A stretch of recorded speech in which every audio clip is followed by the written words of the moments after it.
Hey guys, hey ladies, hey friends, hey foes. We just wanted to take a second to remind you that while we're okay swearing when little ears are listening, you might not be, and that's okay. So here's your chance to pause us and wait for nap time, or pop in your earbuds. We hope you enjoy the episode.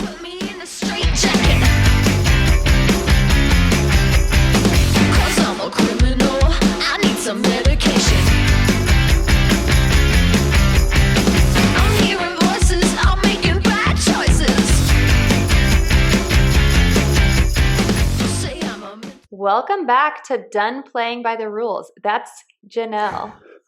I'm Jenelle. Did I throw you off? Yeah, you did. You're not supposed to introduce me. That was my goal, to throw you off to see what you said. And I'm Jenna. And we're not going to introduce our special guest. If you're watching on YouTube, which you should be, you will already see our special guest. But we have a special guest that's going to join us in a few minutes. And today is our second, tied for first place, most requested topic, which is my husband is struggling with his mental health and I don't know what to do. I was surprised by the request for this one. I was surprised, but then if you think about it for a millisecond, you realize this past year has been such a fucking roller coaster for everyone. That it makes sense when you start to dig into the articles about how men are never supposed to be perceived as weak. And so if they're struggling, they have to just like shove it down. It really makes sense if you think about it in the context of this past year. Yeah, or just period. I mean, there's not a lot of support. Like we even said we had a hard time finding articles. Finding articles. It was surprising. Okay, so my thought and my little intro is after doing all of this research, which 2 weeks ago, I was like, I literally have no idea how to help someone whose husband is struggling.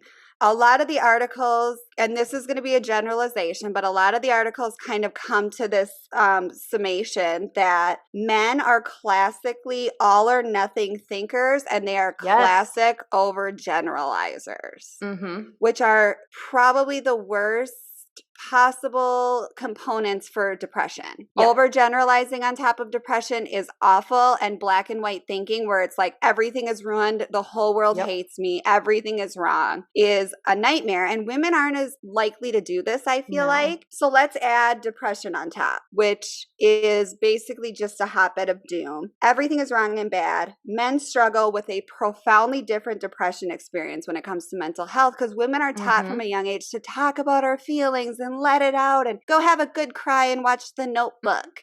And talk to your friends. And call your aunt and call your mom and call your grandma and talk about what part of your cycle you're in. Like that is how women are brought up. This article that I'm going to put in the show notes and I am going to frequently reference is from Medium. They say, so layer on top of that, and this is a direct quote, men live under the constant pressure of one unrelenting message. Do not be perceived as weak. And this starts basically as soon as they're born. So to paraphrase from the article, some things that we've all heard, big boys don't cry is used for your toddler. Real men don't cry is used for your teen. And don't be a pussy is used when you're a man. So what sort of environment are we creating for men to ask for any sort of help if people are going to call them a pussy or like ask if they have their period? Gosh. Like even, I don't know about you, but having a son, people still go to those comments of like, that's no need to cry or you shouldn't cry over that. Well, if they're crying, then to them, it's a need for tears. And I find that even sometimes I'm like, seriously, you're crying over that? Like, is my first reaction sometimes when it comes to my son, because he is the oldest and he cries sometimes over, to me, super small things, but to him, it was clearly meant for tears. And so some of the other things, and so I was reading an article that talked about toxic masculinity, and I think that plays a lot into this. And toxic masculinity, we've been kind of ingrained to believe is like men thinking that they're better than women, but there's also a side of toxic masculinity that is men are just treated as sort of kind of an inferior species when it comes to emotions and relationships. Yep. And so some of the things that are included in that broad spot of toxic masculinity. Boys don't cry, man up, don't be a baby, you cry like a girl, be a man, get over it. I have literally heard all of these things said, and I have heard some of them probably from my own mouth to my children.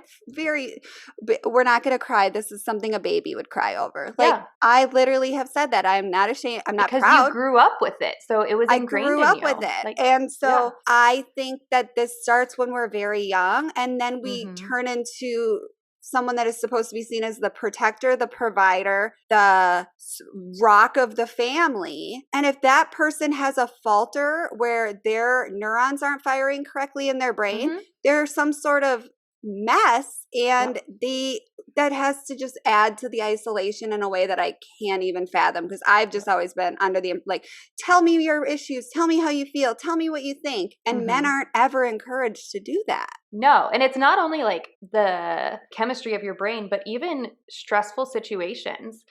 Yeah. PTSD is not just for men who have been through war. It is men who have been through a whole bunch of other things, even losing a parent, losing a friend, being in any kind of traumatic situation, and throw in, okay, that situation's done. You need to man up. You need to be strong. I know personally, I'm a woman, and I've complained to Jenelle, like, now that I don't have my parents, I've been told, like, you're the matriarch. You need to be strong for everyone. And there's been times where I cry and be like, I don't want to be.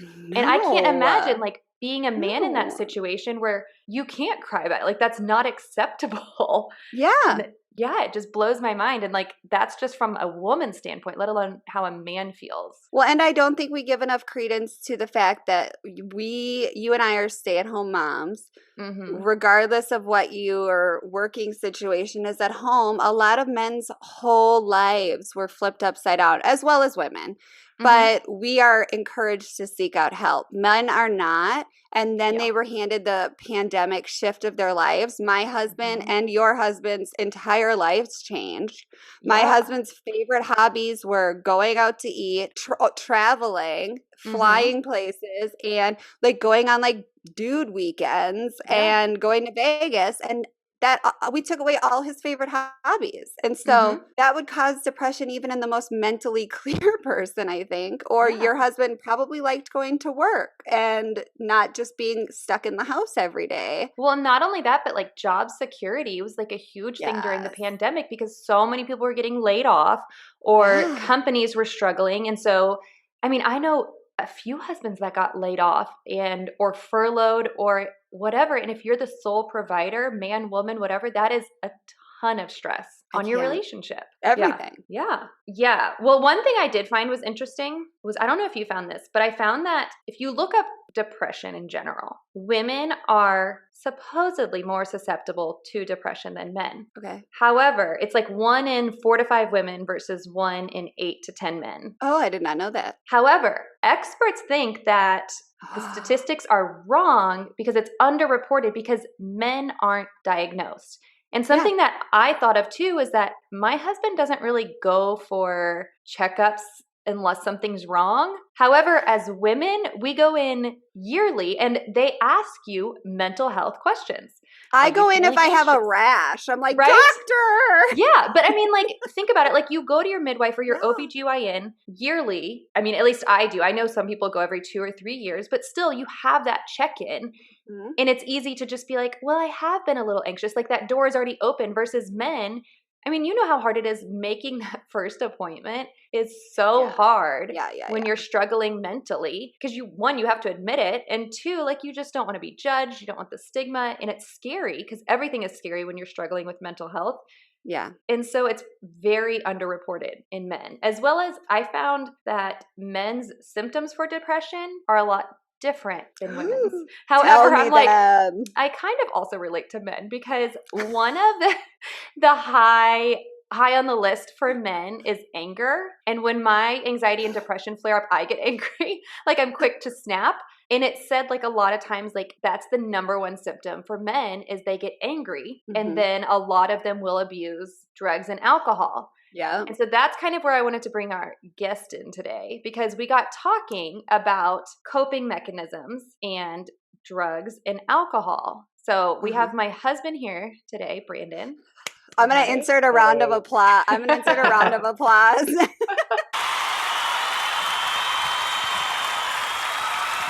And if you've been listening, you know my husband struggles, right? You say it in the present tense, with alcoholism. A lot of times when I say like my husband's an alcoholic, people are like, oh my gosh, that's so hard. I'm like, no, like you're always an alcoholic. Like that does not mean he's currently struggling with drinking. However, once an alcoholic, always an alcoholic. Am I correct on that? Okay. I always like ask. And he's been very upfront with me, with the kids. And so I started asking him, do you think your alcoholism was because you were actually depressed? Because a lot of articles I found about that say that. And I also have 2, if not 3 good friends who think their husbands are alcoholic, and they always reach out to me.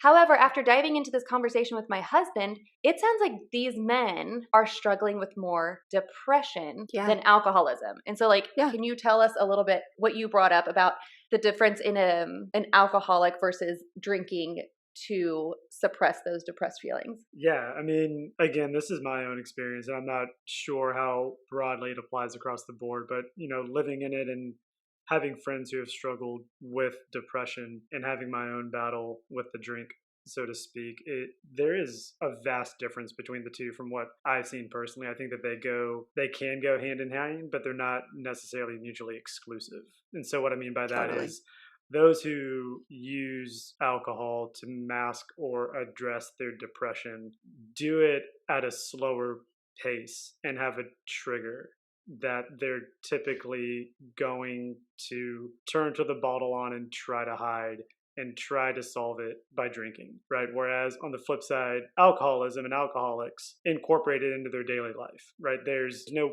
pace with alcoholics, right? There's a little bit of a pace with those who are struggling with depression and try to use alcohol from what I've seen. And it's I'm gonna start drinking, and I may have 1, 2, or 3 where an alcoholic is gonna sit there and they're gonna knock down about 3 or 4 drinks before you finish your first one, right? So the pace is different, and the lifestyle is different. So depression can happen, and something in your day to day life can trigger it, and you start drinking. Whereas alcoholics, like I said, have it on a day in day out basis, and that's just one thing that I've noticed and that I've personally kind of dealt with. And when I don't think people have a very clear picture about an alcoholic, because I personally didn't. I saw what I saw in the movies, and it was like drinking every day, going to work drunk, hiding it. However, our personal experience was more he couldn't stop. And so there would be days where he wouldn't drink, but then when he started, he couldn't stop. I remember his dad said to me one time, because I had to call his dad, it was so bad. And I didn't know what to do. I mean, I'm young 20s, single, and I have no idea what to do. And so I call his dad, and his dad was like, I don't understand. I saw him today and everything was fine. Like his dad didn't understand why he was drinking if everything was fine in our relationship. And he was like, he was telling me about how excited he was because we were about to get married and we had just bought our first house and like all this stuff. And his dad was like, I don't understand it. And at the time I didn't either. Brandon wasn't in AA yet. We hadn't given his drinking a label at this point. And it wasn't like what you see in the movies. And Brandon said, like, I mean, he was in AA with doctors and lawyers and professionals who said that they drink in private to excess, but not every day. And it didn't even impact their work. It didn't impact Brandon's work, but it impacted we weren't married yet, our engagement, our lives, and him. And it was just really eye-opening. And I have a few friends during the pandemic, whose husbands have been drinking a lot. However, they're also saying, my husband's not happy. My husband says he has to escape. My husband says, and it's made me think, these are signs of depression. However, in men, we don't label them as depression. We say, oh, he's an alcoholic. And so if this man goes and seeks help for his drinking, or the wife is giving him ultimatums like you need to stop drinking, that's his coping mechanism. And we all know how powerful depression is. And if he's not solving that underlying condition, then things aren't going to get better. Well, I think it's also important to understand, kind of like what y'all stated at the beginning of this whole episode, folks lost a lot during the pandemic, right? There have been drastic shifts at home, work-life balance, and for individuals who aren't those, essential warriors who are out there like having to keep, the economy going and society alive.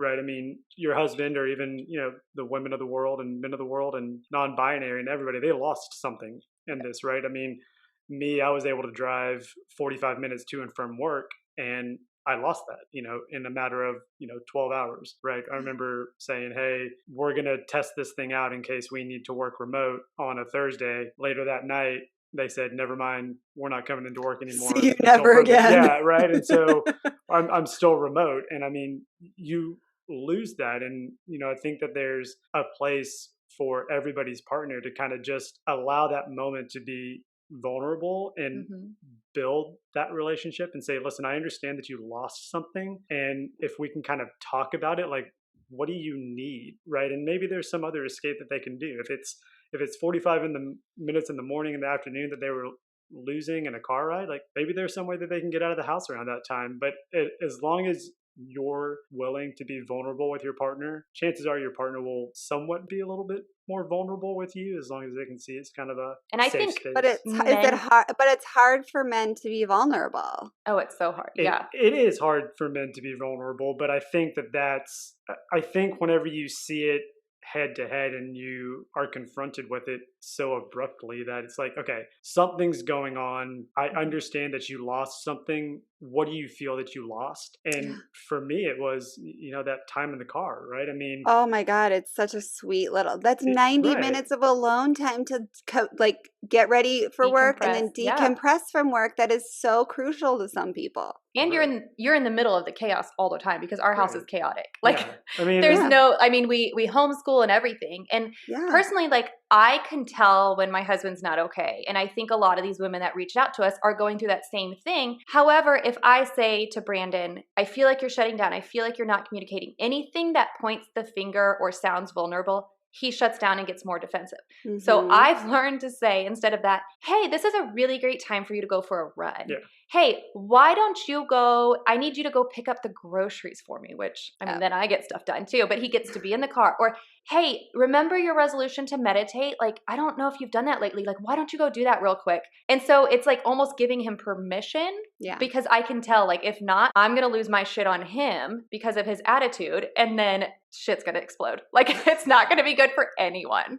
And we've had to like really say that. And he can tell when I get stressed out and he tells me to go work out. It's almost like you give your spouse permission. I think especially it's important for men because they see their family and they're like, I need to take care of my family. I need to be the man of the house. I don't need to go run by myself. Like, no, I'm going to help my wife. And I mean, that's admirable, but let's face it, like your mental health is more important. And I think like looking after your family, to have that masculine, I guess, mindset of say, I need to look after my family. I can't be vulnerable. But I mean, who are you really helping if you can't help yourself? Like if you're kind of just a shell of a person, I mean, what good are you to your family at that point? Like, how are you helping and protecting them when you're not the same person that your family has in their eyes? I guess your kids can see a lot more than you think they can. And they can see if daddy's not right. And they can see if the friction between mommy and daddy is higher. And you're right. You're not being the provider that you're trying to be by not being vulnerable.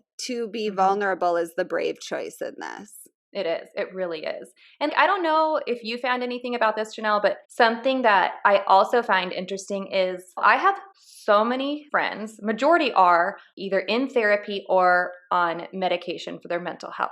However, when it comes to their spouse, they say, I think my spouse needs therapy or help, or I think my spouse we need couples therapy, but they always say they're not willing to go. And so I don't know if that's like, if you found anything, if that's like a vulnerability thing or what, but I think, and like even my dad, when my parents were getting divorced, my mom was like, let's go to couples therapy. And my dad was like, no, I don't go to therapists. Ended their marriage. I wonder what that is. And I know that's something that came from this most recent generation before us, whatever we are. Therapy was definitely seen as the weak man's sport. Like, and I don't know if it's because people like assume you go to therapy and somebody like rubs your back and you cry into like therapy is portrayed very poorly on TV for men especially.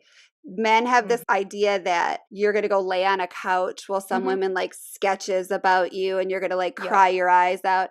And there's very quote unquote masculine ways to do therapy. I always remember, I don't know if anybody's seen the show Billions, but it's on Stars. And the guy is a billionaire that runs a company and he has a woman on staff that is his therapist whenever he needs her, and he couldn't be more powerful. He couldn't be more masculine. There are ways to do therapy. If you feel like this is like a chick game to do therapy, you're not seeing the right therapist. We have to tell our girlfriends this all the time. You're not seeing the right therapist if you're not getting the results you want. Right. If you're looking for a certain kind of therapy, go through 5 therapists until you find your masculine therapist. Right.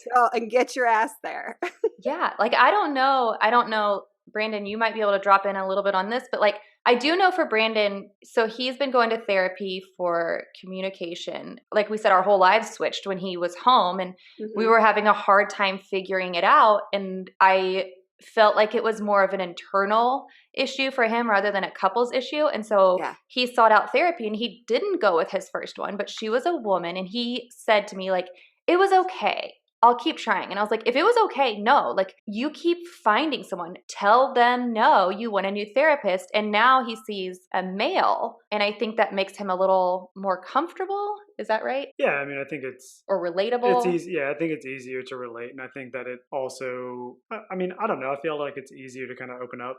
It's easier to talk about things. I think whenever you have that point of frustration, and, you know, they can kind of relate, right? Because let's face it, even therapists have therapists. So, I mean, they can relate, and they can guide you through that, because I think when it all boils down, I think that issues at home are relatively standard across the board. It's just a matter of kind of saying, like, hey, I'm going through this, and I guarantee you, if you're in the right room, you'll probably have about 5 or 6 other people raise their hand and be like, me too. Yeah. Well, and Jenelle, I think you made a good point about how TV like stigmatizes therapists, because first of all, the therapist is usually a woman, and the patient, whenever they're a male, they're usually super needy and clingy and kind of a little psychotic, with the exception of, there are 2 shows that are currently out. One is This Is Us. The other one I cannot remember the name of. They have started to normalize men in mental health. And I think it's a really cool movement, because the men are masculine, they're powerful, they're heads of the family, and I'm very grateful for that. But that's brand new. That wasn't a thing. Yeah, it wasn't a thing a year ago. Shows, again, I'm the only one watching it. He's not, my husband's not watching Jenna's it. It's a watching. woman show. Like, man. Right? So it's like, we need to get these messages out to the men. However, we're kind of appealing still to the There is a woman really crowd. hard, and I've had to have Josh go to therapy. I think he's gone 2 or 3 times, and maybe 2 or 3 sessions each time. And they were during like big, weird parts of our life. And I will attest that there is a big bridge that has to be built between the wife noticing something is off and the man walking into the therapist's office. Yes. There is some treachery there. There is some lava flowing. It is a lot. And so I wanted to dig into my article a little bit that just talks about the initial conversation. I am not sure, and maybe Brandon can weigh in terms of what recommendations, after hearing what all the therapists kind of recommend this same opening conversation. And for then like women to have with their husbands? For women to have with their male spouse. So we linked this article in the show notes.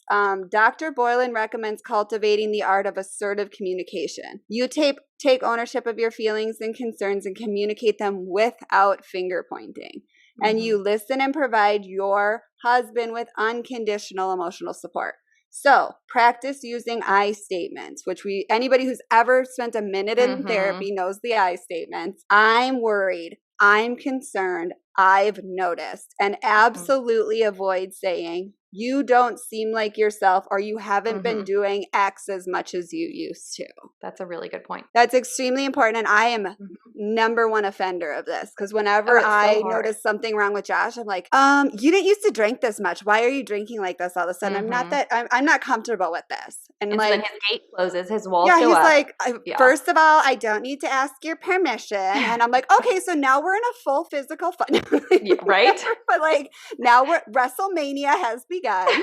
And so I am number one offender in this. And Josh will say, like, you need to approach things I should be in therapy for communication, because I am the bad communicator in our relationship, and Josh is lovely. Like, he'll just be like, I'm worried about you and I want you to feel good. And how can I help? And I'm like, I don't like what you're doing here, here, here, and here. And so I am not the person to give advice on how to get your husband to go to therapy or how to gently point out things you're noticing. And I think that it's very valuable what you have said is to, you're not only giving him permission to do something for himself, but you're basically saying like, code word, I see where you're at and I need you to take this time for yourself. But you're saying it took in a us way. 10 years to get here because usually it was an explosion fight. And so in 2 years, I will get there. Right? It's hard. I was going to say, I also saw on caregiver.com, which I linked, they said also, if your husband or your spouse is in a really bad mental place, you can go out and kind of take the first steps for him. And from the reverse, Brandon's done this for me. And a lot of times you can call their doctor and make them an appointment and explain to them, my husband is depressed. I'm calling to get him an appointment to get help. Usually you're already on their consent form. They'll talk to you. Brandon did that for me. And the only exception was, I think, a psychologist. I had to talk to them. Yeah, I think that's But right. he made the phone call. He got through to the receptionist and I just couldn't make those steps. And so I imagine men do that too. So women, if your husband is bad and he is not listening to anything, or you're scared because, I mean, let's all face it. We know depression can go down a really, really dark road. And you can do that and then go with him. And if he starts resisting, say, I need you to do this for me. Please do this for me. Don't be afraid to beg and put it on yourself. This is for me. Please go to your doctor. I need you to, versus you need to go get checked out. You need to, because then they think something's wrong with them. And I thought that was a good point because, I mean, that has to be so scary to be in that situation when things get that dark. I mean, Brandon's been in it with me and you feel helpless. And so this is a way for women to help when things get that bad. Well, and I think that's a really good point too, in that, and you and I have talked about this on the podcast with our own mental health. And one of my lists says, talking to a man about depression, and it's 4 steps. Point out how his behavior has changed using I statements. So you're not saying like, you used to do this and now you don't do this. That's what I do. Is it but like I see? Yeah, I have noticed that you seem a little bit, I've had this conversation with Josh. I see you're a little bit quick to jump on the kids when they're doing something that they don't, that you don't normally get that upset about, like what's going on. Story of our lives, Yeah, so point out how his behavior has changed using I statements, suggest a general checkup with their physician, offer to accompany him, and encourage him, which Jenna and I love, encourage him to make a list of his symptoms on his bad days, because your bad days aren't always going to line up with your doctor's appointment. Rarely. Very rarely. Rarely. And your appointment's usually in the morning, so you feel great. Shit hasn't hit the fan yet. Hitting. And I've had Josh, when I am struggling, Josh is the first person I ask and I say, can you, or if I have a therapy appointment and I'm like, I don't know what to talk to my therapist about today. And I'll be like, could you give me some ideas? And man is happy to give me some ideas about what to talk. But that's a good point to do both ways, is say, can I help you write a list of some of the things that are troublesome for you right now, so you know what you want to talk about when you go in there if you're not in the right headspace. Yeah. That's something that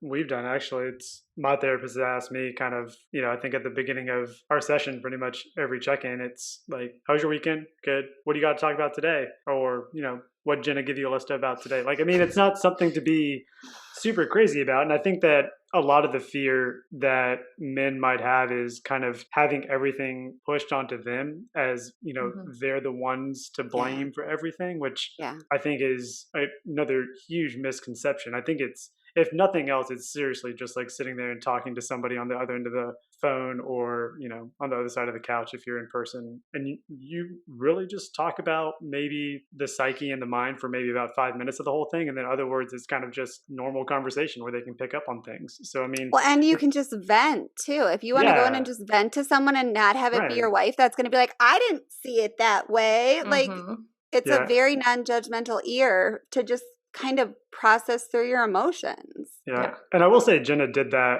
kind of the I statement thing with me whenever it came to a head, right? So I mean I think I even did it today because I've learned, but I'm not perfect at it, because there are times where I'm like, you're acting just like, and I'll insert a name of somebody I know that will push his buttons. Like, so I do get to those, right? I get to those boil over points, but I see that they're not effective. And so I am working on it, but it's hard. It's really hard because I wasn't raised in a house where we talk openly about our emotions. Like even with my dad, when I would talk about stuff, boyfriends, relationships, it was, oh, I don't want to hear this. Go talk to your mom, and that even just shut me down. And so I said, okay, men don't talk about that kind of stuff.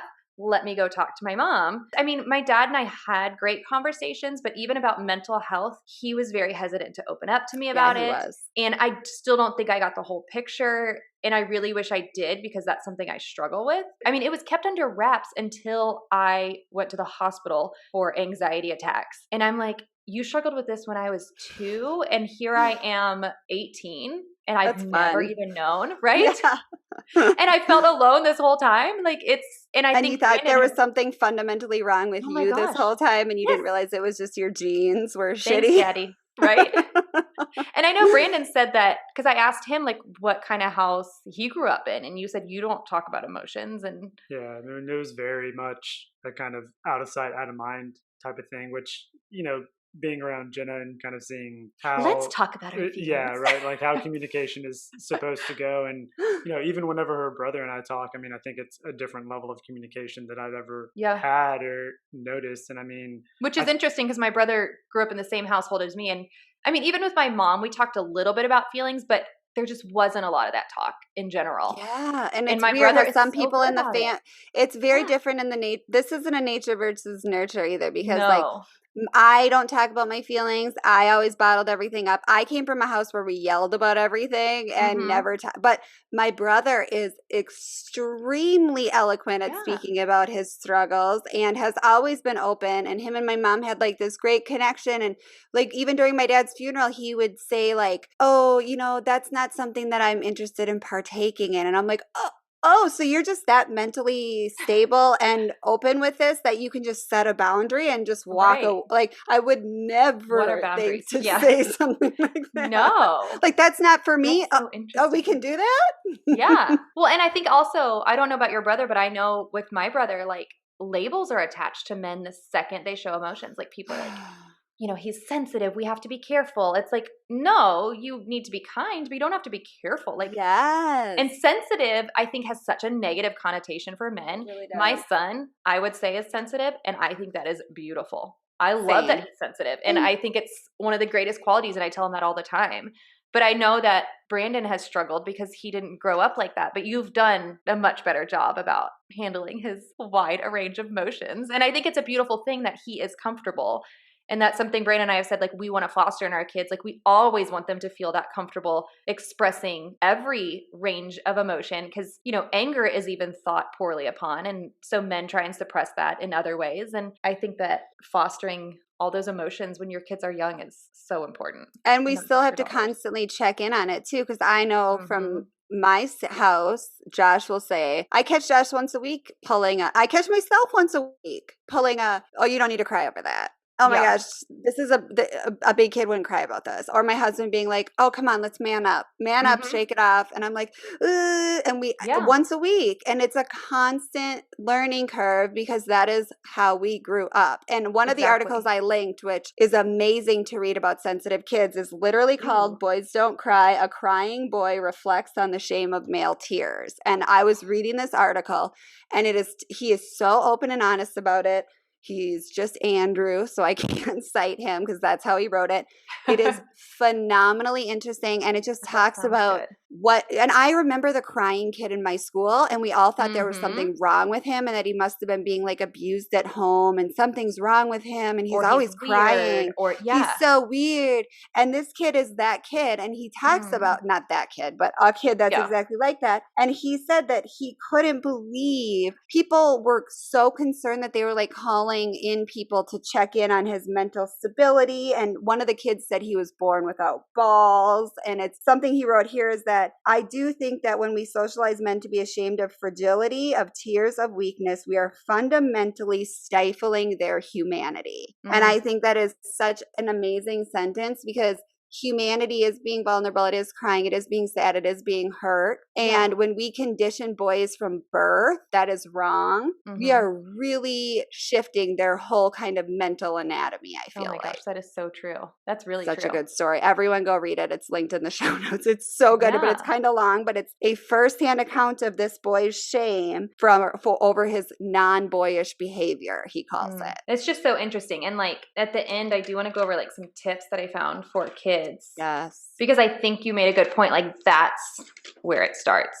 Us as parents need to start. I'm with going to interview kids. Brandon now. So Jenna, you're kicked off the show. No, I'm just Oh, kidding. man. Brandon and Jenna knows this, and Brandon knows this, is that I've also had issues with alcohol in my past, and I don't self-identify as an alcoholic only because, and I went to AA, I've gone to plenty of AA meetings. I think they're rad. I'm going to start going to Al-Anon once COVID's over again, which is the support group for, if you don't know, for the people that have alcohol or addicts in their lives and in their families, because I grew up in a household that had alcoholism. And I think that Brandon's definition of the difference between alcoholism and using alcohol as a mental health medication is very on point. I think the two can intermingle also. And I think my issues with alcohol stemmed from being unmedicated and depressed, but definitely I have the genealogy for alcoholism. So I think that they kind of morphed into that. And so, but Josh is the same. Josh is the other category where he got depressed and started drinking. He had never drank at home. And during the pandemic, he started drinking nightly at home. And it was one scotch a night and sometimes a beer, but it was literally every night. And I was like, I'm not comfortable with this. And he was like, but I'm not an alcoholic. And I was like, and I genuinely still believe he was suffering from some depression issues because our whole life was blowing up at the time. Our planned house we were building was going away. We were going to move across the country. He wasn't able to travel. He was basically splitting up with his job. And like, if that's not a recipe for depression, I don't know what is. But he's always been able to pull out of it. And then when I was like, I'm not into this, I don't want you doing this every night because I don't drink and it's not fun for me, he was like, okay. That's the difference between alcoholism and self-medicating, like Brandon talked about, in my opinion. And Brandon, is that your thought, or do you? Yeah, I mean, I think it's pretty spot on. I will say, those conversations can be had with somebody struggling with addiction. The only thing that'll change is it just won't be in front of you anymore. Ever right? again. So, Yes, exactly. So, somebody that's struggling with addiction is going to go do it in their closet. There is definitely you have alcoholism and you are self-medicating with alcohol, and they can blur together and become one if you have the predisposition in your genetics. I also think that men don't need to just say like, oh, I can't get any help, so I'm going to drink. And that is something that I think happens all too often because they're afraid to go to their doctor. They're afraid to tell their wife they want to make a therapy appointment. And women can be judgmental. I mean, if Josh came home tomorrow and was like, I'm going to see a therapist on Friday, I would freak the fuck out because I've asked you to go to therapy and you've said no. And if he took the initiative to just go get a therapy appointment, I would be genuinely concerned something was very wrong. Yeah. I know I got kicked off, but I'm coming back on. Fine. So I also grew up in a house where alcohol was abused. And my brother and I have talked about this. And when my parents were going through a divorce, that kind of crumbled my brother and I's world because my parents' house was our safe place. And we didn't really know much was wrong. We knew there was some drinking issues, but when my parents said they were splitting up, we were shook. And I was living at home at the time. I was drinking because I was so anxious. My brother and I were talking about it and he was like, do you think you got some of our parents' genes where you can't stop? And I was like, no, because my brother and I both stopped drinking at the same time. And I was telling him, a therapist told me that actually drinking and anxiety go hand in hand. However, it's one of the worst things you can do for your anxiety. 100%. So I was like, oh, that makes sense. So I just cut down drastically. My brother, however, told me that when he was going through these hard times and some depression, he was drinking to medicate that, but then he couldn't stop. And he was like, it's all I thought about. And then I realized I had some depression and I was drinking because of that, but then it triggered this alcoholic gene in me and it was just a landslide. And so he just had to completely give it up. Yeah. And he's said, and I know Brandon has said too, that also with men and drinking, if it's for your mental health, if it's because whatever, if you don't drink, there is so much shit given to you about it. Like, man up, just have one. Oh, what? You're not going to drink tonight? Like, what's wrong with you? You don't want to hang with the guys? And it's affected our social life. It has, unfortunately. And my brother said the same thing. And of course, my brother has the fuck 'em attitude. And he's like, if they try and pressure me to drink, I'm like, fuck off and leave. But trying to make friends has been difficult because we say, oh, he's an alcoholic, and people are like, oh my gosh, steer clear. That's a hard one. And I completely identify with your brother. Mine started with like, let's ease this anxiety. And I've talked about on the episode before, it was insomnia. Like, guess what puts you right to sleep? A few drinks of vodka. I always drank vodka. I never drank anything else. But your brother's completely right. However, and you said he's got that fuck him energy. But my husband will say to me, like, I have to go to a business dinner tonight and I'm going to have a cocktail, because we have made it a point in our renegotiations of drinking throughout our marriage that I like him to tell me if he's going to drink before he comes home, because otherwise he comes home and kisses me and then I find out. And it always is like kind of a repulsive feeling to me. He was like, well, Thursday night I have to go to a work dinner and I'm probably going to have a couple cocktails. Something that if you're in a certain level of business, and Brandon can probably understand this, when Josh's whole career has been in entertaining clients. Yep. You can't have that career and not drink. I mean, someone maybe does, but it's virtually impossible. And that is a predominantly male issue. If your job is to entertain other male clients and take them out to dinner, you can't just be like, I'm good. Yeah. Like, I'm not going to lie. Whenever Brandon has, before COVID, had like business, like get-togethers, or they would take him out to restaurants, like I would feel like I was on pins and needles, and then felt like kind of a detective when he got home, because I'm like, and he is very open. Like, I have to say, luckily you work for a great company, but especially when you get together with your guy friends, it's been an issue. Yeah, I mean, it has been an issue, and it is one of those things that's very, I guess, expected in social situations to go ahead and, have a beer and all that stuff. And we're at a barbecue, have a beer. Yeah, we're at, It's just one of those things. Drinking's doesn't really define people, right? I don't see the need to kind of have alcohol be the determining factor, as if people are going to have a good time or who needs to be there or how comfortable people feel based on the level of how much they drink. Right? I mean, we don't drink, but we're still kick-ass to hang out with. Yeah. You're pretty fucking fun. Right. Well, and I'll just say, it's so sad that society sees men as like, oh, if you don't drink, I'm not going to hang out with you, or like you mentioned, like you're a pussy or whatever. Then put on top of that, no wonder men don't want to talk about their mental health, because that's one thing. And I feel like alcoholism is talked about a little bit more than men's mental health. And so then if a man is like, oh, I'm having a bout of depression, or I'm having some anxiety, like I can't imagine they would ever feel safe opening up if other men are talking like that, or society is talking like that. Well, I think that's the thing, right? I think it's the fact that addiction is maybe about like a quarter mile further down the road of kind of being destigmatized and kind of like, accepted, to where the mental health of men, which I'm in the ballpark that, addiction is under the umbrella of mental health, but in terms of like depression and all that stuff, right? I mean, mental health for men is something that is like very rarely acknowledged or accepted or identified. And I think that it's definitely a disease that lives in the darkness and thrives in isolation. So if you're a partner of somebody that you see or really kind of think is going through some sort of bout of depression or something with mental illness, I mean, it's not going to be comfortable. I can tell you that for sure. No. It will not be comfortable to bring it up, but I think it's something that you do for those lives that you love, and for the people that you see struggling, is to kind of just bite down and bear it, because the conversation is not going to be pleasant. It's going to get defensive. It's going to be far longer than either one of y'all want to talk about it. I mean, it's not going to be a 5-minute conversation. It's going to be days. There's going to be grudges. And I think if you can get past the initial shock and awe and embarrassment and realize that, life is about building relationships, and relationships about being vulnerable.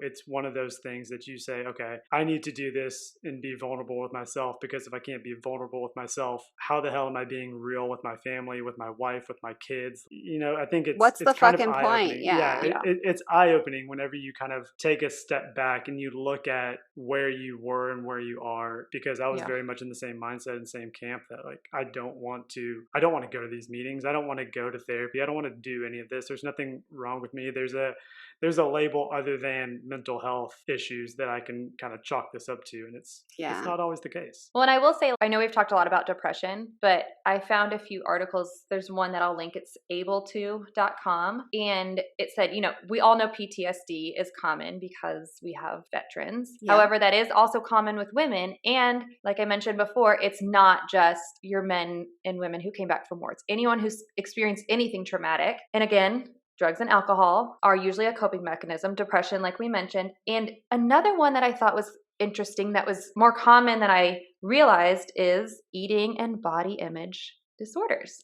And they tend to be unhappy with their body, somewhat obsessive, and the only unhealthy thing usually in their diet is alcohol, or if they're kind of like the bodybuilding type, like trying to gain muscle and they're obsessed with it, then a lot of times they turn to drugs. And I just thought that was so interesting because, like we mentioned in a previous episode, we don't realize how these issues impact our boys because it's not talked about. Body image disorders are so common in men, and especially with this whole like fitness movement, like you see these muscular, masculine, that's what you should strive to be. However, as women, we're starting to see more all bodies.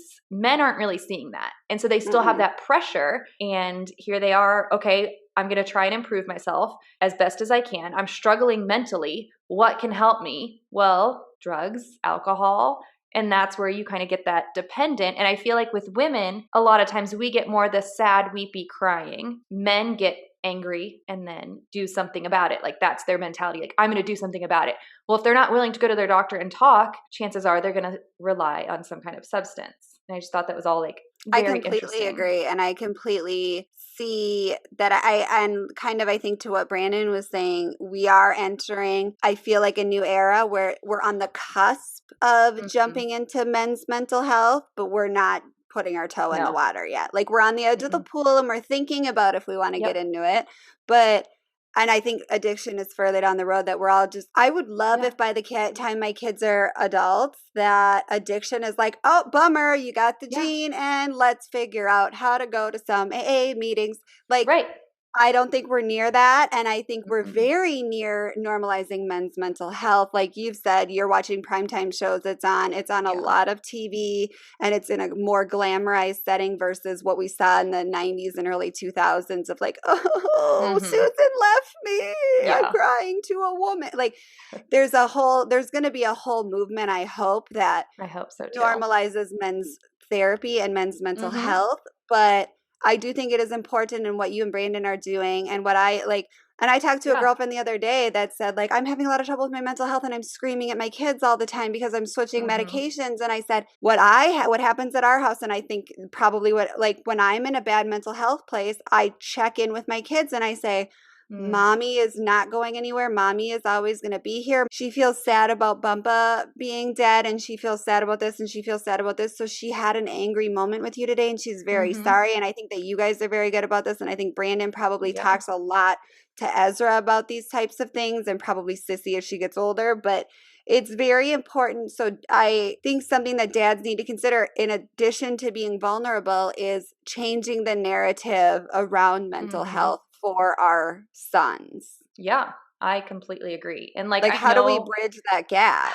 I think the man has to be open, first of all. I know personally, Brandon wasn't very open. It was more eye-opening when our daughter was born, because I saw a drastic difference in how he treated the two of them. I at first got angry, and then I started, okay, as a woman, my husband's probably not going to sit there and say, what can I do? Let me research this topic. So I went ahead and I researched it, and I would send him little articles, little videos, little snippets, anything off Pinterest, off Google, off Instagram, Dr. Becky at Home, which I'll link. She has great ways on how to talk to kids.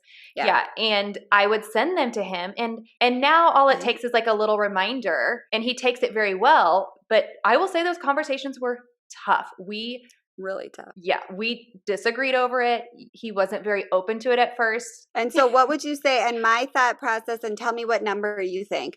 So we had a lot of people asking, how do I even approach this topic with my husband? So let's let you know, first of all, and I will just speak from my experience, assume the first 2 to 3 times you bring it up, it's going to be a nightmare. Yes. And it will you be just a fight. need to use them as testers and know you're not going to get results. I'm the type of person that wants to have one conversation and see an action plan. And I would like that action plan notarized and completed in a timely manner. And you complete every step on that action plan. And there will be no skipping every time. steps. You'll make your own appointment, find your own insurance card. Like, assume you're going to have 2 or 3 test runs. And I wish someone told me that, because it was huge fights at our house. Don't you wish? Because I was always like, oh my God, he's never going to change. We should just get divorced right now. It's never going to get better. He's never going to go.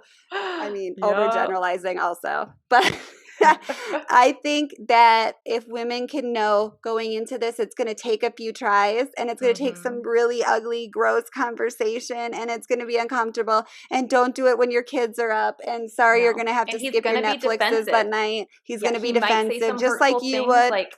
He's going to lash out maybe, just like you would when he's like, you're being real grumpy lately. Is your period coming? You're going to fight him. He's going to fight the same way. Like that's their trigger, and it's okay, and don't take any of it to heart, and just try to stand strong and try not to fall into the trap, because they're trying sorry, Brandon, if this isn't true. The person that is I've been that person. The person in the depression is trying to set a trap for you to fall into so that they can deflect the situation. And if you can avoid jumping into the trap and just be like, okay, well, I just wanted to let you know what I feel, and I want you to just kind of think about it over the next couple of days, and let's touch back on it. And I think try also, to solve it. Yes, you made a good point. Like, if you keep calm, chances are if you start reacting, one, that's what they want to happen. They want you to explode, because now you're both in the wrong. However, if you stay calm, hopefully they will start to realize, like, oh shit, like I just blew up for no reason. Maybe something else is wrong. And they've probably known that something is going on, but they've never put a label on it. And I know we saw a therapist right when we first got married, our first year of marriage. And he said, men have this idea that they have to basically be perfect. Like, they think they have to continually woo their woman. So they're going to do whatever that takes. They might lie.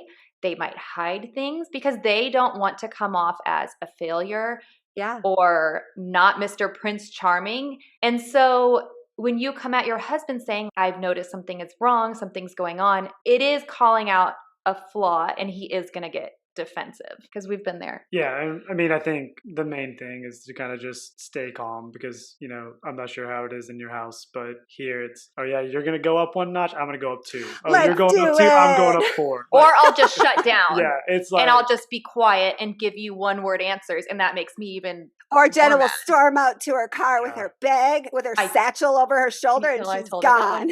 I didn't leave. I went on a run then. And I'm like, with your satchel or just on your own? No, I left it in the car.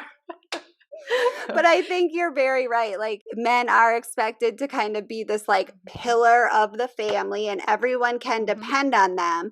And when they get a little bit rocky, it's like, oh, well, I'm not doing my man job. And let's meet it in a place of sympathy, because I know from myself, and I'm terrible at this, but those who can't play coach. So if I come at Josh and say, babe, I love you. I love our family. I love our life. I love our kids. You work so hard for us, and I'm obsessed with this life you've given us. I'm nervous that something that you're doing is jeopardizing some of these things. That's a much different conversation than the conversation I had with him last night, where I came downstairs and was like, well, I was giving the kids a bath. You were sitting down here eating on your phone, and then didn't wipe off the counter, and then didn't, and you didn't load the dishwasher. Like, that's those are 2 different conversations to have with your partner. And one of them is coming from a place of love, and one of them is coming from a place of, I need to vent because I've reached my limit. Well, and I will say, like, when we struggled with Brandon's alcoholism, when it was at its peak, I knew he had a drinking problem. And someone early on told me, do not tell him to go to AA. Do not threaten him. Like, if you don't go to AA, I will not marry you, that kind of stuff, because it needs to come from within. So having these little conversations with your spouse, I think, is hopefully going to be eye-opening for them. And unless they're in a really, really bad place, just try not to tell them, you need to do this. You can put it on yourself. Hey, do you think you can maybe go to therapy with me? Or we can try couples therapy because I'm struggling. Because I know, like with Brandon, it wasn't even intrinsically motivated until a few years later, and you had a slip up because of that. And when you had that slip up, I was like, I just need some time to myself. I am not going to be treated like this. And I was like, I'm not leaving you. However, I'm leaving the situation. And I left. And I think that was eye-opening for him, because usually I would just blow up and you failed, you this, you that. And I didn't tell him to go to AA, but I think I mentioned, I think you have a drinking problem. And then things got bad. And then he tried to fix it by going to AA, but he was going to AA because of me. He was not admitting he had a problem. And so it was not serving him at all until that happened. And I think that's been eye-opening. You can't change anything for other people, and no one can change anything unless they want to. I always joke, I have quit a million things in my life, and it's because I wanted to. If Josh had, like when Josh and I were dating, I was still smoking, and if he had been like, I'm not into smoking, I'd have been like, good day See then you later. to you. Exactly. And he was I'm like, the same it's way, fine. And then I was like, and it's time for me to quit now. And I will quit on my first try. And I quit everything on my first try because I do it when I'm ready. If Josh ever tried to rush it, I'd be like, haha, nice. Yeah. No. Well, and so I think that's so important to say, like, women, if you are in this situation, don't label your husband. No. I mean, I made that mistake, and I think that it hurt us at the beginning. So don't go at your husband saying, I think you're depressed. You can go to them and say, I see that things are a little different, and I feel like maybe you're having a little bit of a hard time, or work has been stressful. I can see that, and try and relate to them. But just, I mean, most husbands, I don't know about you, but like, I don't feel like men respond well to labels, especially that have been associated with women. Yeah. And I think it's also needs to be said that I don't think it's any partner's place to diagnose the other. Right. And I mean, I think all you can do is try to guide them in the right direction, offer your support and your love and, you know, your lack of judgment. And maybe, you know, if it's easier to go as a couple to couple therapy and talk about things that on how the new normal is impacting both of you. I mean, who knows? Maybe that's an easier way to dip your toe into the water as opposed to kind of just pushing them out the door and be like, I really think you need to go. Would it be helpful if you saw a therapist? Like, you know, going it together because you're clearly both going through something, right? And so couples therapy, I don't think needs to be 100%, you know, marriage based. I mean, yeah. And I think a lot of men also think, especially if they are having a hard time. I know I've had a few friends tell me that their husbands don't want to go to couples therapy because they think the therapist is basically going to yell at them and point fingers. It was great when it's the best. I went and the therapist was like, Jenna, why do you think? And I was like, dude, I am out of here. Not me, man. And I just cried. Not my barn, not my pig. And I kind of just like. And so I think maybe approaching it from a situation of like, I need this because I need to know how to communicate with you. I need to know, versus if you start putting it on your husband, they're going to be hesitant to go, and they're going to be like, oh my gosh, they're going to tell me everything is wrong with me and I'm doing everything wrong. And I think it's scary. I mean, it's scary for me to go to a therapist on my own, and that's for mental health issues. And so I can't imagine I love it. I'm like, I can't wait to open my box of shit on you, new therapist. Right? I think a good therapist also will kind of just let you sit in silence and look at each other for about 45 minutes if you want to. I mean, you know, it's not. And I will say, like, from our experience, like, we've never had a therapist say, you did this, you did that, you need to stop doing that. But she was able to relate what I was going through to Brandon in completely different terms. Yeah. And then she was able to, I mean, she opened my eyes that, hey, guess what? You're going through all this shit and your husband's expected to hold it together. Guess what? He's grieving too. Yeah. You need to be sensitive to that. And I was like, I kind of went in there thinking they were going to yell at him. She's going to get him. Right? And it was eye-opening. And she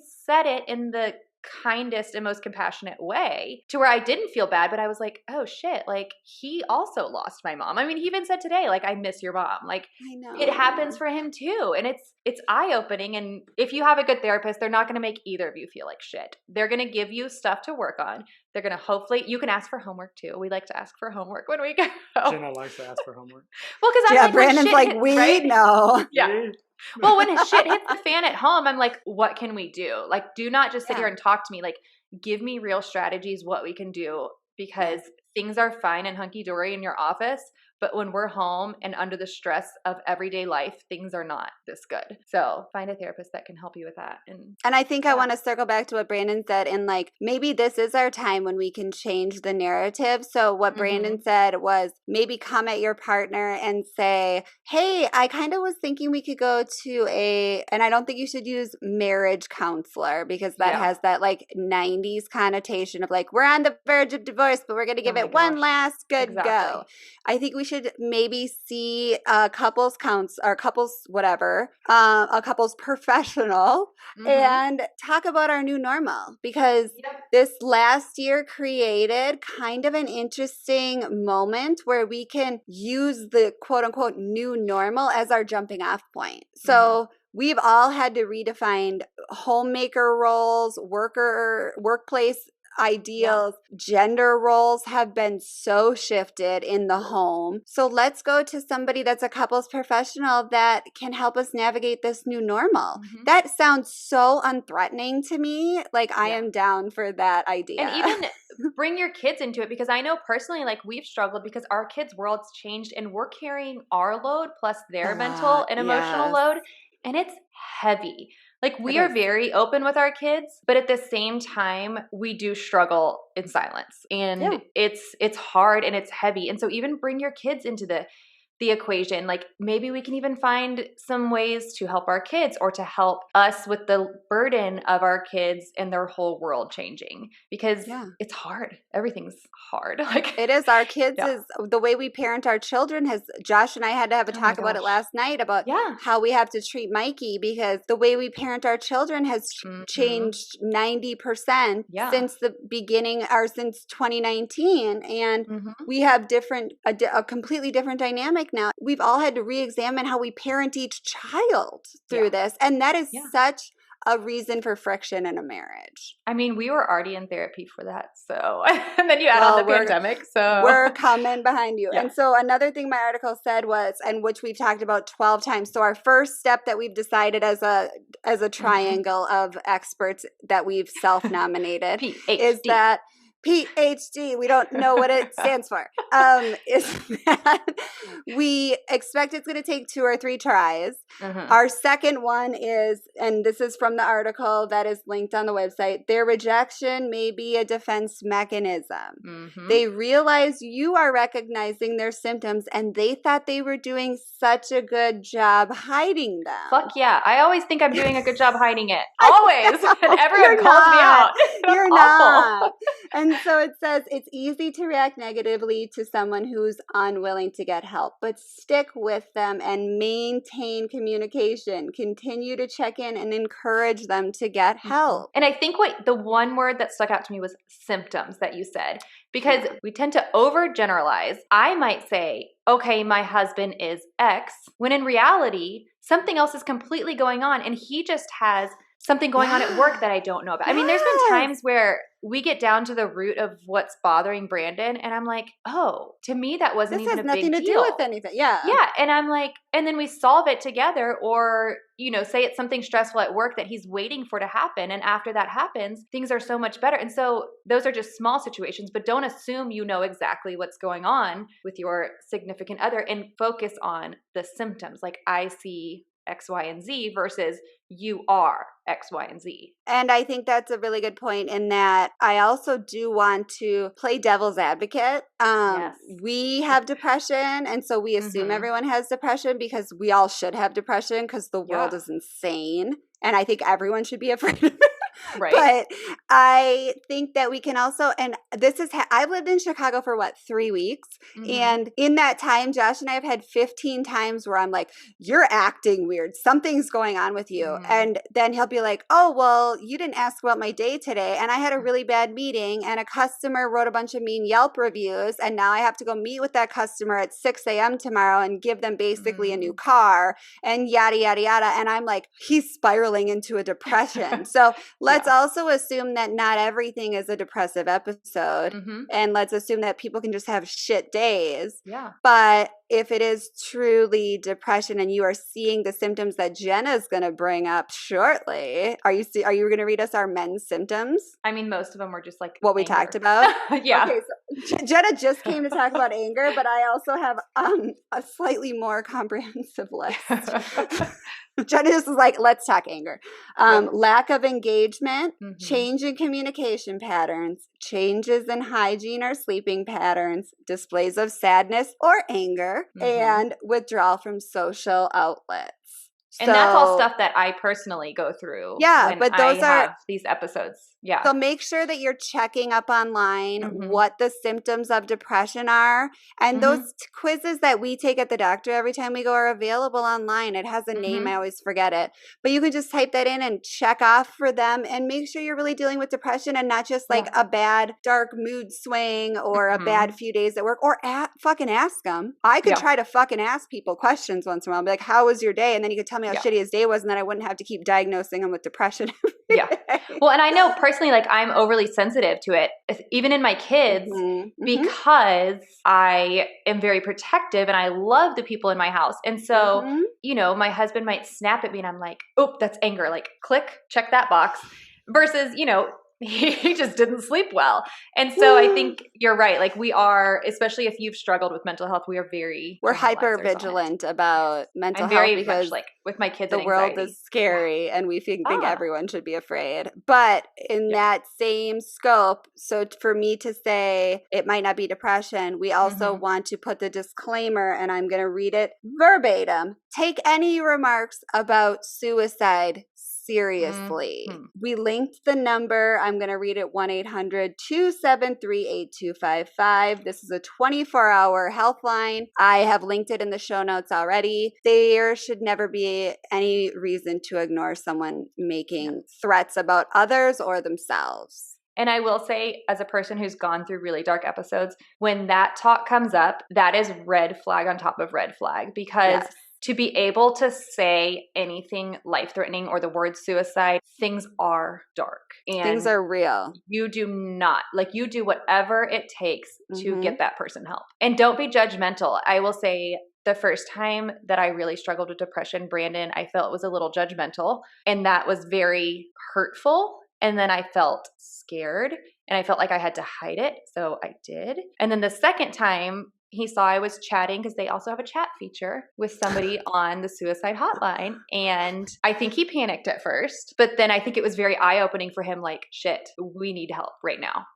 But there is so much that goes into actually somebody saying, I am thinking of taking my life, or I'm thinking about suicide, or I need to call. If they are saying that, they need help right this second. This second. And it's not something to mess around with. And not spoiler alert, I'm almost crying, but I'm going to be fine. I was actually, nobody knows this in the world, and I might edit it out. We'll see. I was on a 5150 hold at one point due to my family being concerned about the state of my mental health. What is 51?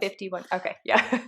I don't even know. Do you not remember Britney Spears circa 2000 and what was it, 7? She was placed on a 5150. It's if someone believes you're a danger to yourself or others, they can have you involuntarily committed for 72 hours to a psychiatric hospital. And my family got concerned enough with myself that they were able to put me on a 5150 hold. And so if someone in your house goes down dark enough and things are spiraling out of control and you're concerned about your kids and you don't know how to get out and you don't have somewhere to go and they're making threats against you or themselves, you can call and have them placed on a psychiatric hold where they will be fully, and this isn't something to play around with. Don't do it because you have a fight with your fucking husband. Don't be a dick. But do it if you're scared for yourself, you're scared for your kids, or you're scared for your partner. Don't be afraid to do it, because they will be fully evaluated. They will have a full med check. I had all my meds yanked and put on all new meds. I came out of there in a much better place. And there are options. I never want a spouse to be sitting at home afraid and thinking they have nowhere to go and no one will make this person leave, and they don't want that person to go to jail. There are options that are humane to help your partner get the help they need. And like you said, don't take this lightly. But I will say, when I was at that point to where I was reaching out to the suicide hotline. I wanted someone to check me in, but Somebody I didn't needed to have the nerve, or I don't even know the energy. I don't know the right word. I couldn't do it myself. What is the word? I don't even have know. the gas left in my gas tank to make it like the last mile to get to the gas station. And there's shame associated. And it's when you are in that tunnel vision of things are so bad, there's a lot of steps to commit yourself and to find a place. I just couldn't do it. But I was like Googling rehab centers for anxiety, and absolutely. Yeah. But of course I'm like 30 weeks pregnant. So like no one's going to take me. And you're a woman, so you don't have the pride on top of it that this is a completely different conversation for someone like Brandon or any man in general. Someone like Brandon or a man. Or a man. They're Thanks, Jenelle. The shirt is confusing. Anyways. It's pink.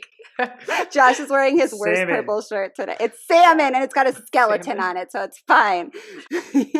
But would you, like, you wouldn't feel, and Josh has said this too, because after my dad passed, there was a point when Josh was like, I think you need to go away somewhere for a while and get your head right. And I have said to him, like, would you ever be able to go away somewhere and get your head right? And he's like, oh, well, no, I can't leave work and be like, I'm going on a retreat to get my head right. And so you and I are women, and we are lucky that we have that luxury to be able to say, I got to check out of life for a minute because I'm fucked up. I don't think men have that same luxury. No, I would agree. I mean, even they do have the same luxury. I think it's just hardwired that you can't take it. Right? Exactly. I think that's the difference. I think it's like vacation at work, right? Like, I think men are less likely to take their vacation at work because they're afraid they're going to miss out on something. And it's just, vacations for mental health, right? That's why it's there. And it's the same thing for resources like y'all are talking about, right? I mean, if you need to go to therapy, if you need to check out, like, it's there for a reason. I mean, it shouldn't be stigmatized like it is, unfortunately. Yeah. And it's not going to be when our kids are grown up, because we're going to fucking fight the fight. And our kids are going to make a difference. Yep. I can't wait. I can't either. Like, my kids think anxiety, depression, all of that is a normal part of life. And it is for your gene pool. Sorry. Yeah. It is for anyone. It is mine too. Yeah. Well, I know even when Brandon's had anxiety over things for work, he's like, this is how you feel? And I'm like, yeah. And he's like, I cannot imagine feeling like this all the time. And so I feel like everyone has had those little bouts. If we can just normalize it. And this doesn't mean, if your husband is going through this, it doesn't mean that, one, you're doing anything wrong, or two, that this is a lifelong thing. Because I know my brother didn't really get anxiety until my mom passed. Now I would say it's under control. My grandma didn't struggle until my mom was super sick. While my mom was sick, she struggled. Now she's off medication. So like, this could just be a phase as well. And I think that's another point to make. In one of these articles I was reading, and it said, men don't see depression as an illness. It is an illness by all dictionary definitions. It's a medical condition that requires, think of it as having bronchitis. You have to go to a doctor. You have to take medication. Yeah. This is an illness just like strep throat. Did it say what they think of it as? Like, just they think of it as, oh, she's in her head, or and men don't see it as, I need to. This is a treatable condition that requires therapy and medication, just as any real illness requires a doctor and medicine. This is a real illness. This isn't something you're imagining. And it doesn't get better. It only gets worse. And I mean, maybe some people have like a miraculous recovery. Good.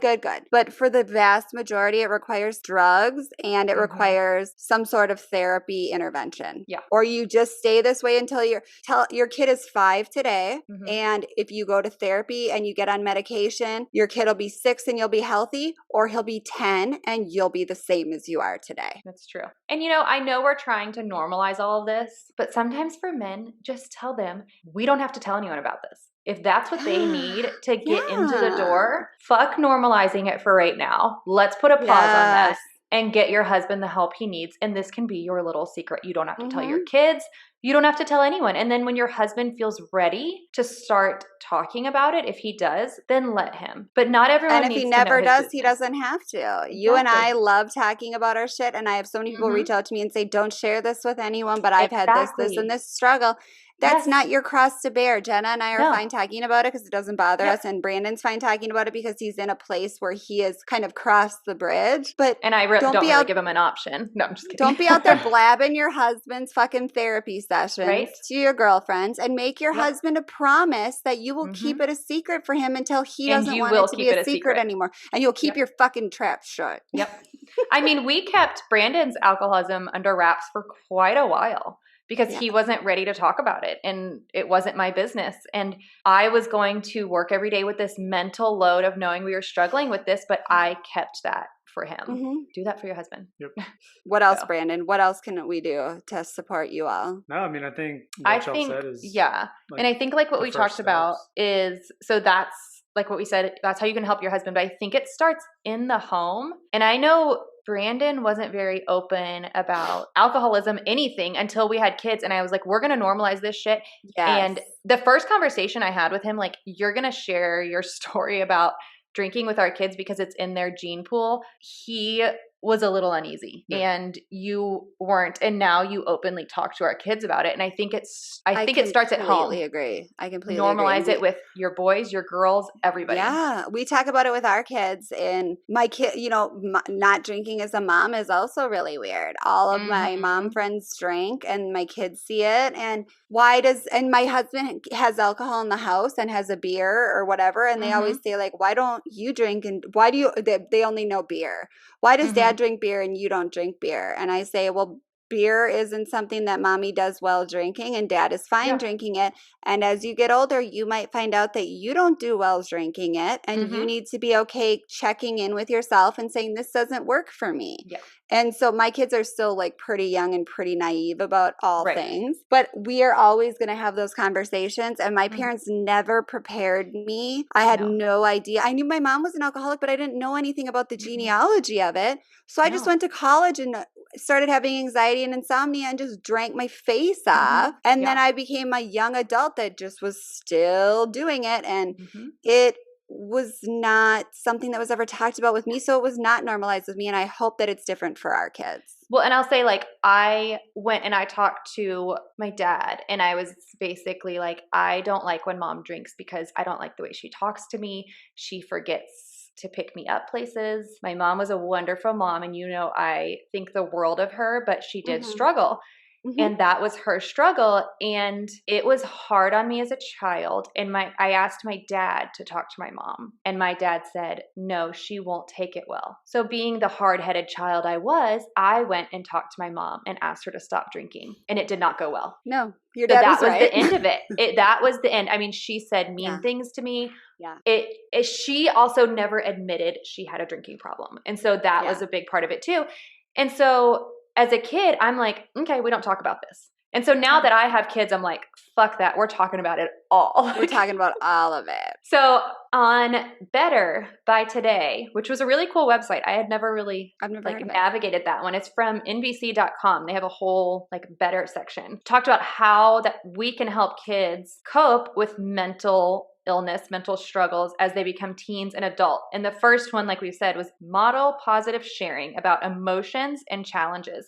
Love that. For example, label your emotions. I will say, I'm sorry mommy got mad. I'm sorry mommy got angry. Or mommy is feeling like she is at her end and I can't go any further. Mommy is feeling, and label your emotions, and your kids will start to, and it's kind of funny, it's so the cute. Labels are kids, and they'll use them inappropriate sometimes, and so I'll have to be like, you mean, like Ezra the other day, he said something made him mad, and he was like, I feel nauseated, and I was like, oh honey, it was a good word. Maybe he was so mad he was nauseated, Jenna. Right? That's true.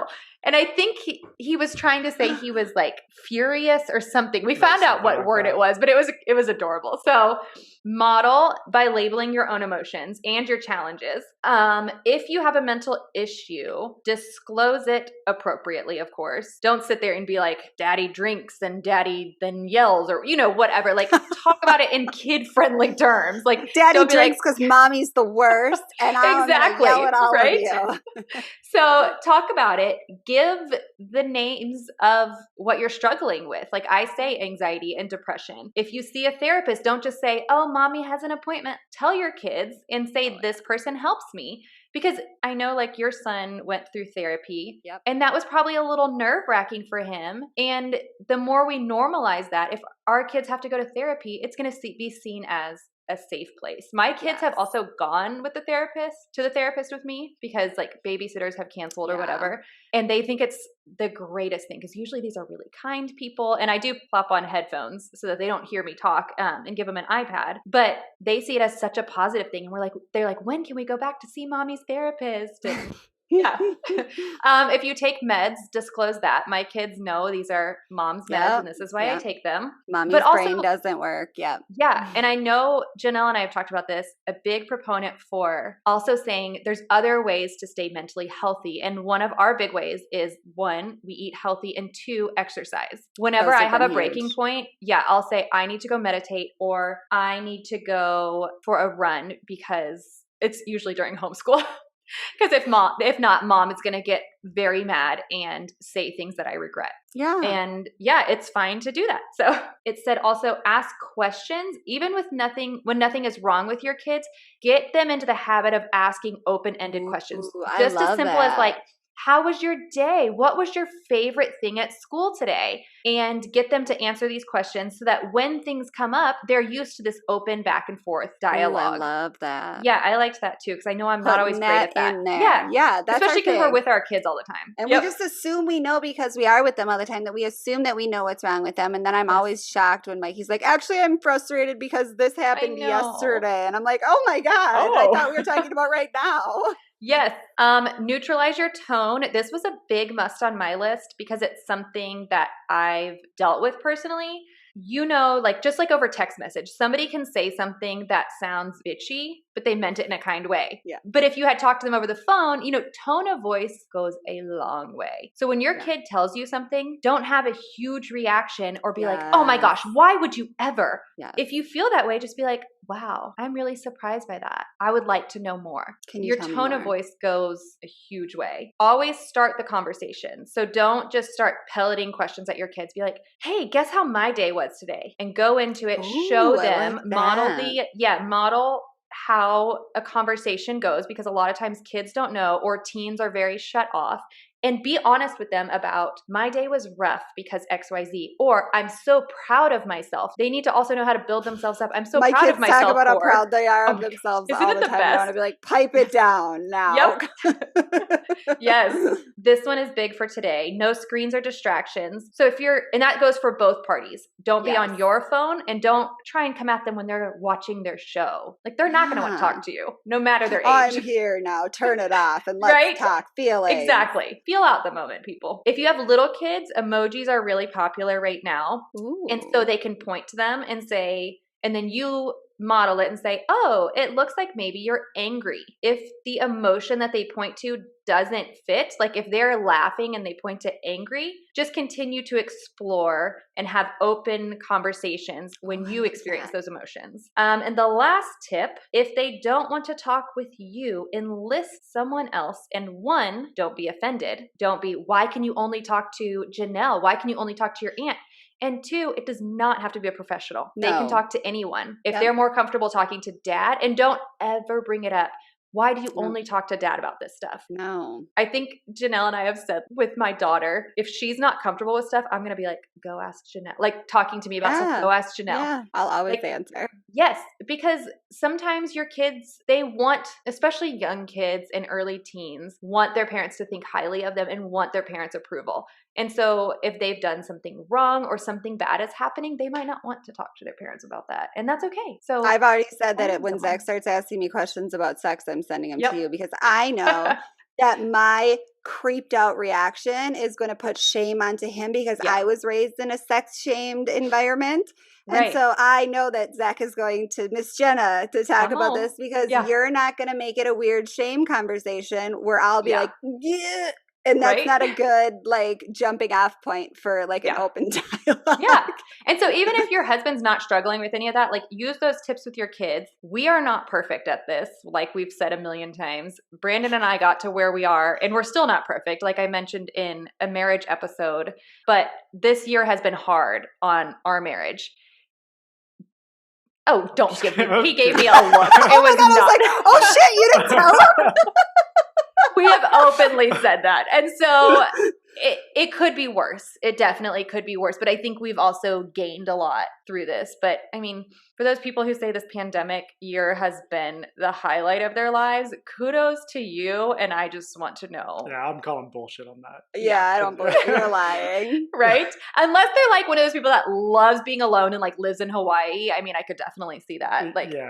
But I mean, but we said, yeah, you're right. Everywhere. It's everywhere you turn. Everywhere. This isn't hunky-dory land of 2019 anymore. It's like, No. did I walk in a restaurant and somebody coughed and were they facing me and gosh. was the wind blowing east and is the ventilation like everywhere you go, you're thinking about things you never had to think of before. And was pulling my kid out of school the right choice? Is my husband working from home the right choice? Should I move my family? There's so much shit happening so fucking fast right now that everyone, if you're not depressed, I'm concerned that you don't see what's happening around you. Yeah, right? Yeah, so if you mess up on these, just start over the next day. Every little step helps in terms of your husband and your kids. Yeah, and I think that's super important to say too. I mean, I think it's one of those things that, take the small wins whenever you're dealing with them, especially in dealing with like men or your husband, or imagine this episode's focused more towards men's health. But I think it's, I think that's important to know. I think it's take the small wins, take the one day that things work, and you'll string enough of them together to where it may be a week, and then you may have a couple bad days, and it may be a month of good times. Like, I mean, it's not going to be magical like right out of the gate. So just keep that It's going to in be mind. messy at first. I feel like fucking we'll give you a shovel. TV has made, I feel like that's right, because I think that what Brandon said is really true too, is media has given us this impression that you're going to have one conversation and they're going to be like, oh my God, thank you. You're my life preserver. Thank you for noticing. Let's fix it together. And you're like going to skip and let me get on meds, and my meds are going to be working by tomorrow morning. Yeah. No, guess what? Meds take a couple months to fully work. So you're going to have to be a patient bitch for that amount of time too. And then you're going to also have to take care of your mental health, because clearly if your partner is struggling, you're probably struggling, and oh my God, you've got a lot of work ahead of you. And a lot of my articles that I'm linking show that like you have to realize this isn't on you. This isn't your cross to bear. You need to be protecting yourself and taking care of yourself while trying. You put the mask on yourself first, and then you help the next person. So protect yourself, because if you go down with this ship, nobody's there to take over the reins. And so protecting yourself while trying to kind of lift up this person is all you can really do. You can't fully take it on. And I try to fully take things on. Like, I'm like, I'm going to fix this for you. Watch me fix your life. And Josh is like, I don't really want to fix that. And I don't really want to fix that. And I'm fine with that. And good day to you, ma'am. And so and if you are dealing with mental health with your husband, there are going to be ups and downs. I mean, we experience ups and downs. And I think unless you've been there and experienced lifelong mental health issues, you don't realize it's not just because you're on medication, things aren't fine. You might just be going through a hard time or a hard season, but you might need to readjust. And so don't think it's going to be. And I think that's a good point too, because most of the people we had writing and asking for this episode were saying, I have noticed a big change in my husband this year. So Jenna and I and Brandon I've been in this game for 20 years now, 25 years now of depression and anxiety. So I might seem like I know all the answers, but your husband, boyfriend, spouse, partner, whatever, is new to this world. It is year one for them. I have 20 times the experience with this that they do, and you maybe do too. So if this is brand new for your spouse, how would you help? Think of them as your kid. How would you help your kid learn how to do the monkey bars? They've never done it before. It's brand new. They want to do the monkey bars. You're going to try to help them and do it, but you're not going to throw your back out lifting your kid for 2 or 5 hours. You have to think of them as brand new little spring chicks to this depression game that you've maybe been dealing with your whole life. And this is just like the monkey bars new to your kids. This is new to your spouse. So Exactly. they don't understand it either. No. No one does. And the Fucking monkey brain. bars are hard. I can't monkey bar. I can't either. Okay. I think it's a tall people thing then. I'm tall. It's always a joke. No, like tall people can't monkey bar. Oh, okay, good. I was like, what? That No, was Jenna's no. failed attempt at calling me short. I do. I always Jenna's rag on his jokes height. Jenna's gonna have a podcast that's just strictly comedy that kind of spirals up. It does. I will say the best compliment my son gave me though was he was like, "You're a really funny mom, and I think if you weren't, I would be bored all the time." And I'm like, "You're my kind of weird, and I love it." He's like, yes. He gets most of my jokes while Brandon just stares at me. No, you said I'm funny sometimes. I'm gonna get a screenshot of him just staring at you to pimp this episode too. But that's his like comedy. I rag on his height all the time, and yeah, because if you don't know us well, we're pretty close in height. We have like 3 inches difference. Brandon didn't come on this podcast to have his height No, divulged, 2 inches. so yeah, you can just. right? What size are Jenna's Like you pants, can't Brandon? tell. Oh, speaking of, he wore my pants yesterday, and it was hilarious.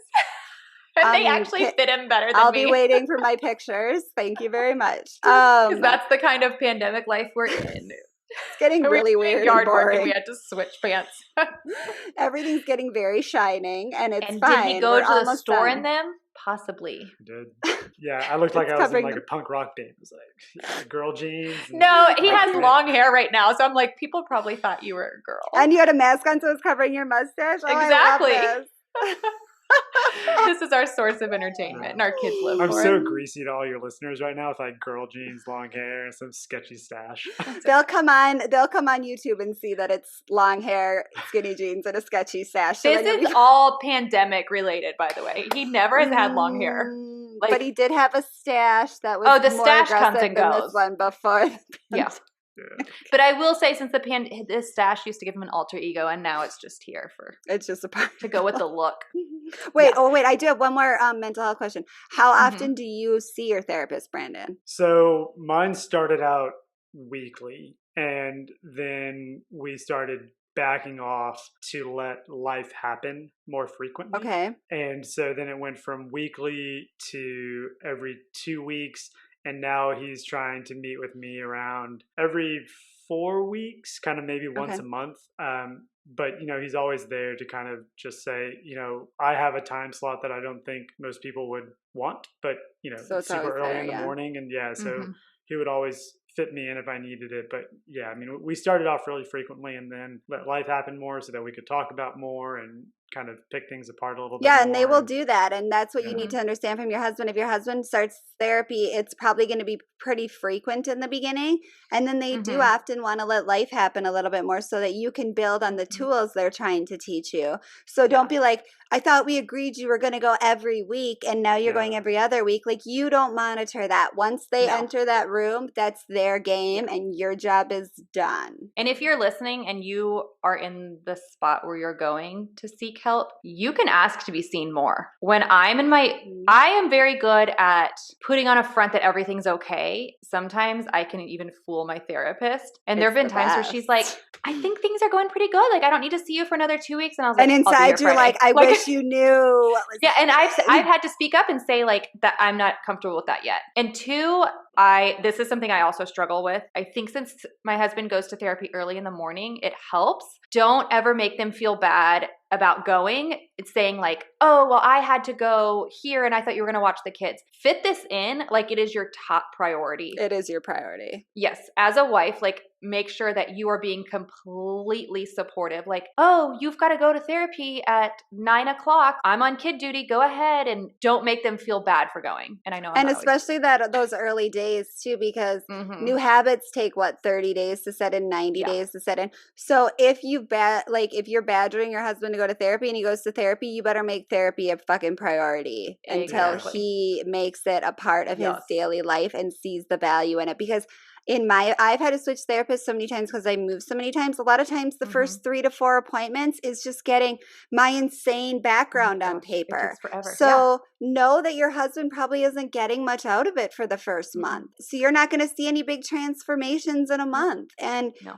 you have to be so patient, and it's so Mhm. fucking hard because I'm the least patient person. Just know that, like Jenna said, this is your family's priority. It's the same thing as if one of your kids was sick. Them going to the doctor would be the family's entire priority. This isn't you to be like, well, you said I could go get my nails done at that time and now you're going to therapy. Like, it's ain't about you for a minute, babe. Sorry. And if your husband doesn't want to talk about it, leave it at that. There's times where I want to tell him all about my therapy session and it's eye-opening. And then there's times where it's so draining. I'm like, don't even ask me. I'm done. And know that. And let that be that. I know so many people that go to therapy and then say like, oh, I have the post-therapy hangover and I need a day to process. Like, do not be waiting outside the door. Or I feel like I'm fucking high and I'm going to go run. I'm going to fix the world. Right? So with that, call your therapist. And take your meds.